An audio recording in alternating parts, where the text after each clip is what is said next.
जियो अजे वक्त नहीं बच परेशानियां तो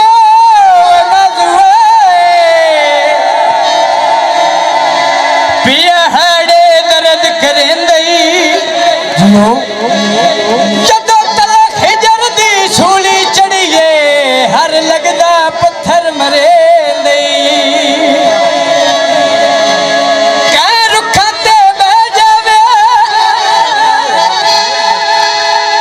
माफी बंदा दे छड़दा है जेड़ा कदमी ढे जावे ऐसे एडा कोट मन खली होई कोट हजारे दी ढिली होई बेड़ी नू होंदी आस कनारे दी ढिली होई बेड़ी नू होंदी आस कनारे दी ढिली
जिंद सिकदी